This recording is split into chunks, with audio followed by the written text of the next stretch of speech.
Well, it is four-way trouble for Arvind Kejriwal. First, internal revolt. Independent MLA Rambir Shokeen also joining VK Benin pulling out support. Then, in addition to the power crisis, an imminent water trouble also looms large, with the UP government threatening to cut Delhi's water supply over the sewage dumping issue.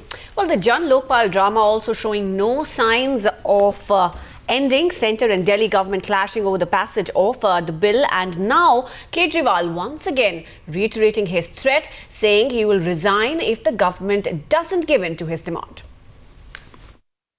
मुझे नहीं पता कि राष्ट्रपति ने क्या बोला है। हम तो पूरा संविधान की मर्यादा को देखकर कानून पास करना चाहते हैं। संविधान ये कहता है कि भाई हर विधानसभा को स्वायत्तता है अपने कानून पास करने के लिए। अगर उसमें कोई विरोधाभास है, यानी कि राज्य के कानून और केंद्र के कानून में, तो वो प्रेसिडेंट के पास बाद में उनके मंजूरी के लिए जाएगा।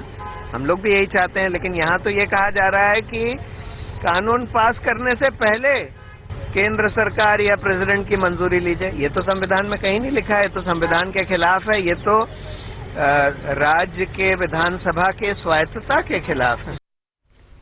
Meanwhile, other political leaders and constitutional experts are also questioning the cornered Delhi government.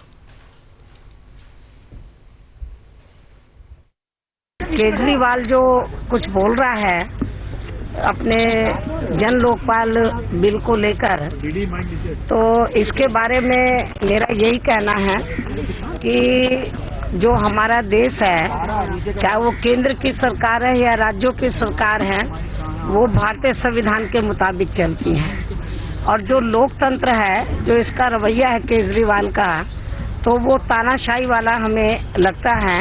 और जो लोकतंत्र है वो तानाशाही से नहीं चलता है। लोकतंत्र भारतीय संविधान की गरिमा को बनाकर ही चलता है।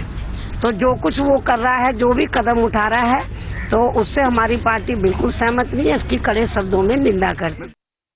केजरीवाल साहब ने धमकी दी है कि अगर जन लोकपाल बिल पास नहीं हुआ तो वो इस्तीफा दे देंगे सरकार की तरफ से। उनकी सरकार है, उनकी सरकार है, उनकी मजबूरी है सरकार चलाना या नहीं चलाना। अगर वो ठीक तरह से सरकार नहीं चलाना चाहते तो इस्तीफा देंगे। जन लोकपाल हो या जन लोकपाल हो, उसके लिए कोई संवैधानिक बातें हमने बनाई है, संसद ने बनाई है, और संसद के ऊपर कोई नहीं है। और इस प्रकार से ड्रामा करना और सरकार चलाना, उससे कोई दिल्ली का लोगों का कल्याण नहीं होगा। It's a question of legal constitutional interpretation. Well, I have not seen it. I find Saurabh ji has said something, some others have done. It's a matter, let it be decided by the appropriate forum, let's see. Either the Supreme Court or the legislature themselves. No. But today, everything, everywhere we find confrontation. There is no attitude of cooperation anywhere. Everybody wants to show that he or she is better than others. Well, this is not the approach. After all, we are here for the country. Everybody is for the country. But the country is no longer in the contemplation of anybody.